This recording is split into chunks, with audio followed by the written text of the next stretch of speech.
Phillips grew up in a small country town called Taree.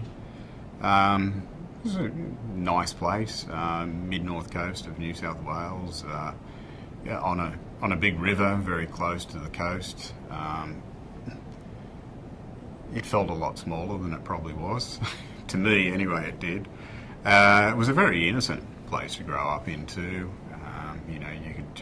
You go out and you'd go out and ride your bike to your friend's place and you'd go and play, and just so long as you were home, before the sun went down, everything was quite good.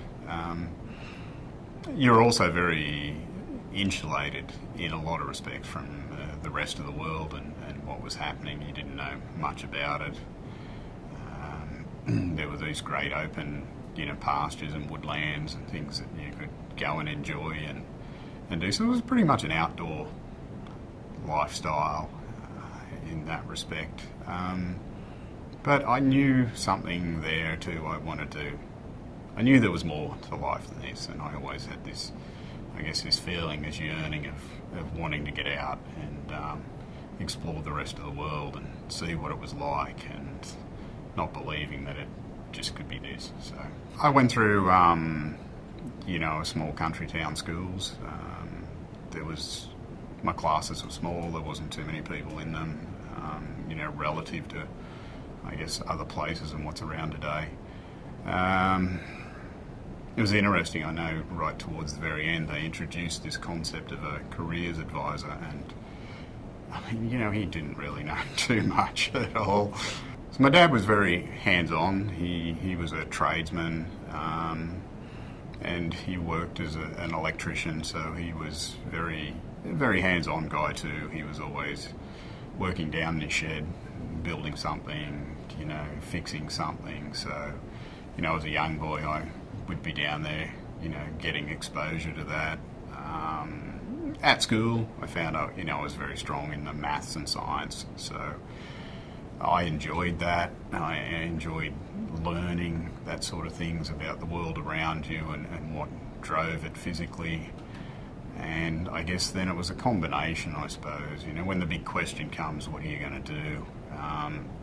I was never someone who I knew, yes, from an early age, this is exactly what I'm going to do, and did that. It was, heck, what am I going to do? This is a big question.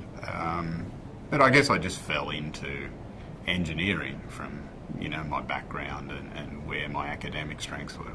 I was never a person who sat there and went, yes, I'm going to be a CEO one day, and yes, I'm going to do this or that. As a young boy, I was not a leader as such. I was pretty shy and quiet. It came out in me more so because I was a person who could see, a better way to do something. I was a person who'd get easily frustrated if it wasn't, if I thought we should be doing it, this way, and there was no sort of input. You were allowed to have a say in it or that. So I naturally sort of started stepping up, going, no, I think it should be done this way, and I learnt to, voice my opinion. And then just that sort of followed into, if you're going to put your opinion forward and you believe this is the right way to do it, well, you've got to step up to the plate. You've got to then start to show that and lead it. You just can't throw that in and then sit back in the background and go, well, I'm not going to do anything about it. So that naturally, led me more into the sort of leadership roles. And I really don't see that much difference in solving organisational problems as solving, the technical engineering problems. Your processes of how you go about thinking and coming up with solutions it's pretty much the same process. It's just different answers, that's all. Solving engineering problems, you soon learn that in complex problems it's always a balance. You've got to find this right balance to get the right answer. It's never 100%, this is the only solution, this is the only way it can be solved. you'll always find if you pick one answer, there's a negative or a so you end up with this. You've got to compromise and come up with the best one.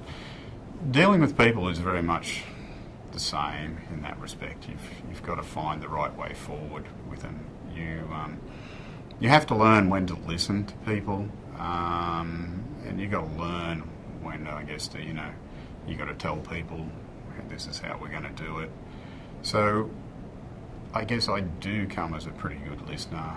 I am perceptive of, when people probably have issues, or when people, need to be challenged, or they need to be pulled back a bit. It's a matter of just learning to work with the people, and once you start to understand the people around you well enough, you'll work out what's the right answers then, in some of these organisational challenges.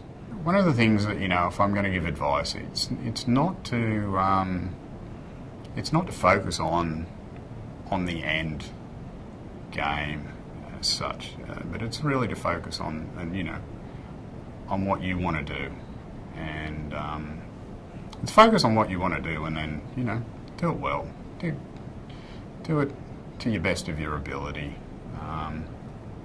and with that you'll end up finding you'll get to where you want to go. I think there's too much focus today on I have to be in the CEO role at this point in time. I have to have achieved this. I have to have so much money in the bank, or I'm a failure. I haven't succeeded, and I think we got to be more careful about how we measure success in this day and age. It's not just about measuring it on some of those materialistic items, and I think it's really about more following what you want to do. You don't necessarily find that immediately either, but you chase that, and then you'll surprise yourself when you look back in 5 or 10 years' time as to actually what you have achieved and what you've got.